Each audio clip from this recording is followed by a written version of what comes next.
मैं तेरे हाथों में हूँ। अगर यह मेरी आखिरी घड़ी है तो मुझे अपने सामर्थ्य से ढक ले। जैसे तूने दानियेल को शेरों से बचाया, वैसे ही मुझे भी बचा।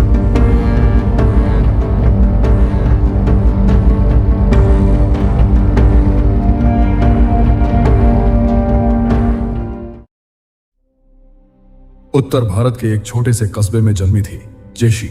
साधारण परिवार, छोटा सा घर, लेकिन बड़ा विश्वास। उसकी आवाज चर्च में गूंजती थी और लोग कहते थे इस लड़की पर ऊपर वाले का हाथ है।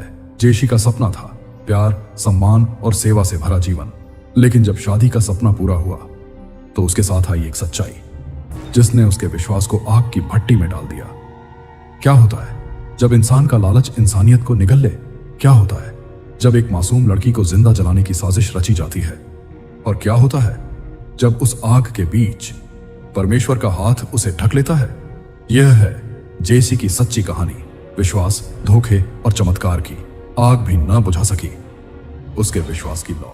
ये वीडियो एक सच्ची मसीही से प्रेरित है। हमारा उद्देश्य केवल यीशु मसीह में विश्वास को बढ़ाना और प्रेरित करना है। हम किसी भी धर्म, जाति या संस्कृति का अपमान नहीं करते। यह प्रस्तुति किसी विवाद, बहस या नकारात्मक भावना को बढ़ावा देने के लिए नहीं, बल्कि प्रेम, शांति और विश्वास का संदेश देने के लिए बनाई गई है। धन्यवाद। ईश्वर आप सबको आशीष दे। उत्तर भारत के एक छोटे से कस्बे में जेशी का जन्म हुआ था। यह कस्बा बहुत साधारण था, कच्ची गलियां और लोगों के बीच रोजमर्रा की मेहनत। लेकिन इस कस्बे की सबसे खास बात यह थी कि वहां हर धर्म और हर जाति के लोग रहते थे। कोई मंदिर जाता, कोई मस्जिद, कोई गुरुद्वारा और कुछ लोग चर्च।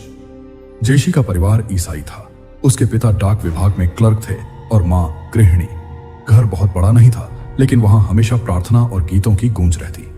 हर सुबह पिता बाइबल पढ़ते, माँ भजन गाती और जेशी तथा उसकी बहनें मिलकर प्रार्थना करती। जेशी बचपन से ही अलग थी। जहां उसकी सहेलियां गुड़ियों के खेल में खोई रहती, वह अक्सर बाइबल की कहानियों में डूब जाती। उसे सबसे ज्यादा पसंद थी वह कहानी जब दानियेल को शेरों की गुफा में डाला गया, लेकिन परमेश्वर ने उसे बचा लिया।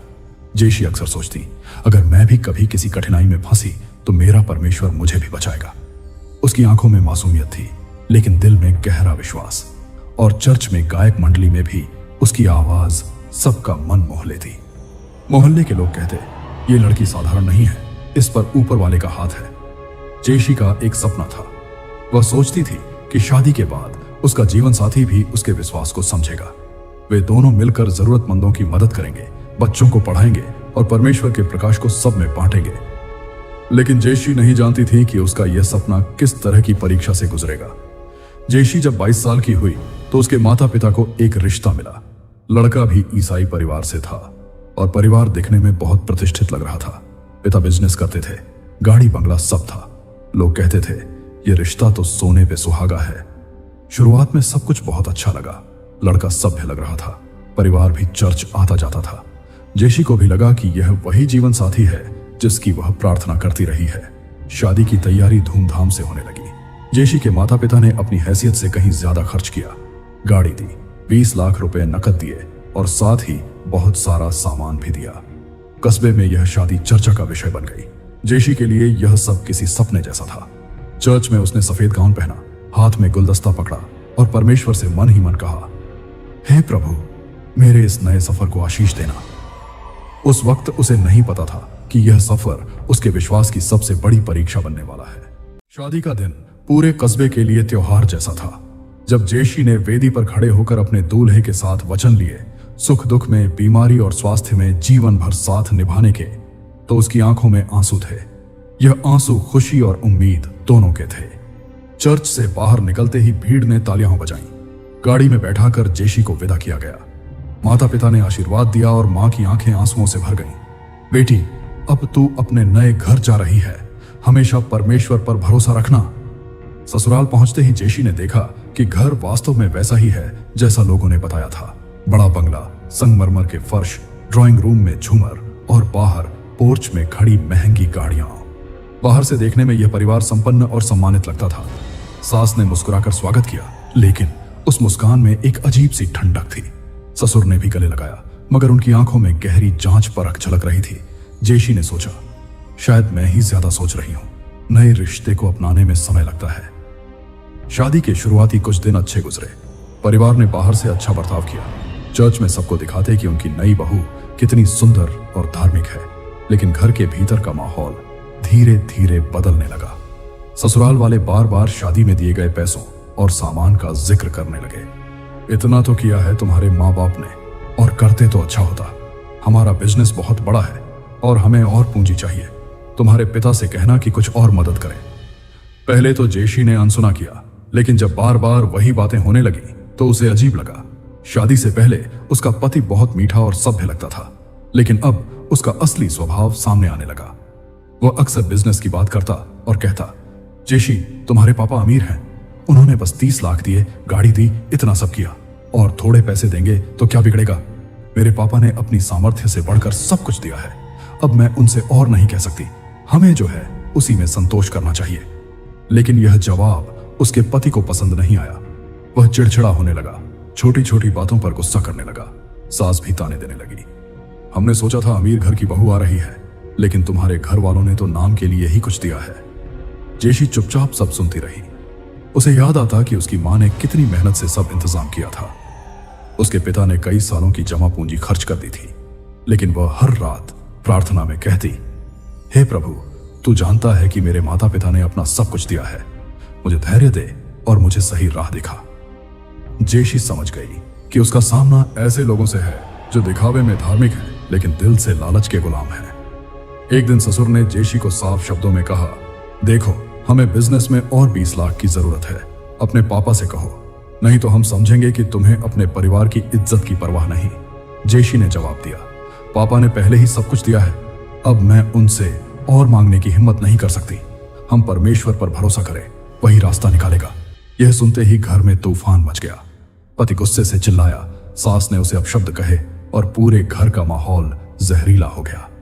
उस रात जेशी ने आंसुओं में डूबकर प्रार्थना की, हे यीशु, तूने कहा है कि मैं तुझे कभी नहीं छोड़ूंगा, तू मेरे साथ है ना। उसे भीतर से एक हल्की सी आवाज सुनाई दी, मत डर, मैं तेरे साथ हूं। दिन बीतते बीतते जेशी का जीवन और कठिन होता चला गया। शादी के बाद जिन लम्हों का उसने सपना देखा था, प्यार, सम्मान और साथ, वे सब धीरे धीरे एक भ्रम साबित हो रहे थे। उसके पति और ससुराल वालों का ध्यान सिर्फ पैसों पर था। धीरे धीरे यह लालच मानसिक यातना में बदल गया। जेशी को घंटों रसोई में काम करने के लिए मजबूर किया जाता। उसे खाना तक ठीक से नहीं दिया जाता। कोई उसकी बात नहीं सुनता। उसकी हंसी, जो कभी चर्च की शोभा हुआ करती थी, अब गायब हो गई। लेकिन उसके दिल में विश्वास की लौ अभी भी जल रही थी। हर रात वह घुटनों पर बैठकर प्रार्थना करती, हे यीशु, मुझे शक्ति दे, मेरे माता पिता को इस पीड़ा से बचा। मैं सब सह लूंगी, लेकिन उनका सम्मान बना रहे। जेशी के पति का रवैया अब और कठोर हो गया था। वह अक्सर देर रात शराब पीकर आता और झगड़ा करता। तू बहाना बनाती है, तेरे पापा के पास पैसे हैं। अगर तू सच में मेरी पत्नी है तो अपने घर वालों से पैसे लाकर दे। जेशी की आंखों में आंसू आ जाते, लेकिन उसका जवाब हमेशा वही होता, सच्चा साथ पैसों से नहीं, विश्वास से निपटा है। ये शब्द पति के दिल को नहीं छूते, बल्कि उसकी नफरत और गहरी हो जाती। एक रात जेशी रोते हुए प्रार्थना कर रही थी। उसने बाइबल खोली और उसकी नजर यशायाह 41:10 पर पड़ी। मत डर, क्योंकि मैं तेरे साथ हूं। तू विचलित ना हो, क्योंकि मैं तेरा परमेश्वर हूं। मैं तुझे दृढ़ करूंगा, हाँ, मैं तेरी सहायता करूंगा। ये शब्द उसके दिल में उतर गए। उसने आंसू पोंछे और कहा, हे प्रभु, अगर आग की भट्टी में भी जाना पड़ा तो मैं तैयार हूं, लेकिन मेरा विश्वास कभी नहीं टूटेगा।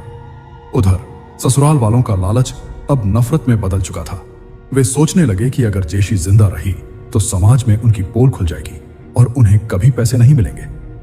एक दिन सास ने पति से कहा, अगर यह लड़की नहीं रही तो इसकी संपत्ति और मायके की दौलत आखिरकार हमारे पास ही आएगी। पति चुपचाप सुनता रहा। उसकी आंखों में खतरनाक चमक थी। इस तरह एक खतरनाक योजना तैयार होने लगी, जेशी को हमेशा के लिए रास्ते से हटाने की। दिन ब दिन जेशी का जीवन कठिन से कठिन होता जा रहा था।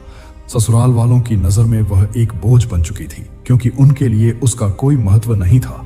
अब उनका लालच इतनी हद तक बढ़ गया था कि उन्होंने उसे जिंदा मिटा देने की साजिश रच डाली। एक शाम ससुर, सास और पति आपस में बैठे हुए थे।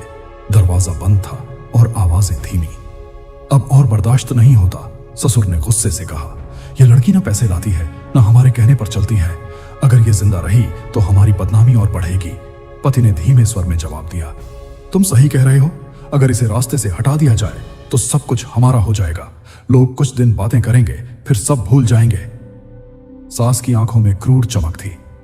हमें ऐसा तरीका चुनना होगा कि लगे ये हादसा है, कोई हमें शक न कर सके। तीनों ने मिलकर तय किया, जेशी को जिंदा जलाया जाएगा। ससुराल वालों ने मौका देखा। रात को जेशी को बहाने से कमरे में बुलाया गया। दरवाजा भीतर से बंद कर दिया गया। जेशी ने हैरान होकर पूछा, ये क्या हो रहा है? पति ने ठंडी आवाज में कहा, तुझे आज तेरे जिद्दीपन की सजा मिलेगी। सास ने मिट्टी का तेल उठाया और उसके कपड़ों पर उड़ेल दिया और पति ने माचिस की डिब्बी निकाली। जेशी का दिल तेजी से धड़कने लगा, लेकिन उसके होंठों से चीख नहीं, प्रार्थना निकली। हे यीशु, मैं तेरे हाथों में हूं। अगर यह मेरी आखिरी घड़ी है तो मुझे अपने सामर्थ्य से ढक ले। जैसे तूने दानियेल को शेरों से बचाया, वैसे ही मुझे भी बचा। एक माचिस की तीली जलाई गई। लपटें उसके कपड़ों तक पहुंची और धीरे धीरे आग भड़कने लगी। लेकिन तभी कुछ अजीब हुआ। जैसे ही आग ने उसके कपड़ों को पकड़ा, हवा का एक तेज झोंका आया और खिड़की के पद्दे उड़कर जेशी के ऊपर आकर गिर गए और आग बुझ गई। जेशी धुएं में घुट रही थी, लेकिन उसका शरीर जला नहीं, केवल कपड़े थोड़े बहुत झुलस गए। उसकी आंखें बंद थीं और होंठों पर वही शब्द थे, हे प्रभु, तेरा धन्यवाद कि तू मेरे साथ है। धुएं की गंध बाहर तक पहुंच गई। पड़ोसियों ने शोर मचाया, अरे घर में आग लगी है, जल्दी आओ। लोग दौड़कर आए और जब उन्होंने दरवाजा खोला तो देखा जेशी भीगी हुई हालत में खड़ी थी। उसके कपड़े आधे जले थे, लेकिन उसका शरीर सुरक्षित था। लोगों ने उसे बाहर निकाला। यह कैसा चमत्कार है, किसी ने कहा। अगर सचमुच आग लगी थी तो यह लड़की कैसे बच गई? ससुराल वाले सकपका गए। उनका राज लगभग खुल चुका था। वे बहाने बनाने लगे। हमें नहीं पता कैसे आग लगी, शायद मोमबत्ती गिर गई होगी। लेकिन मोहल्ले वाले सब समझ गए, यह हादसा नहीं, साजिश है। लड़की को जिंदा जलाने की कोशिश हुई है। जेशी चुपचाप खड़ी थी। उसकी आंखों में आंसू थे, लेकिन वह कांप नहीं रही थी। उसके भीतर से एक गहरी शांति निकल रही थी। लोगों ने उससे पूछा, तू बच कैसे गई? जेशी ने धीमी लेकिन दृढ़ आवाज में कहा, मैं अकेली नहीं थी। मेरे प्रभु यीशु मेरे साथ थे। और उन तीनों के जेल जाने के बाद जेशी के जीवन में जैसे एक नया अध्याय खुल गया। अब वह ससुराल वालों के शिकंजे से आजाद थी।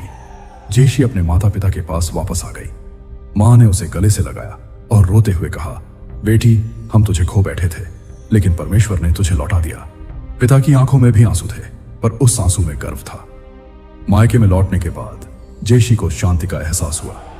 जेशी उस दिन सिर्फ आग से बची बेटी नहीं रही, वह इंसानियत की आवाज बन गई। उसका जीवन सबको यह सिखा गया, धर्म से पहले इंसानियत है। लालच से बड़ी कोई आग नहीं और विश्वास से बड़ी कोई ताकत नहीं। सच्चा धर्म वही है जो प्रेम, करुणा और न्याय सिखाए। लालच से दूर रहो और इंसानियत को अपनाओ, क्योंकि यही सब धर्मों की जड़ है।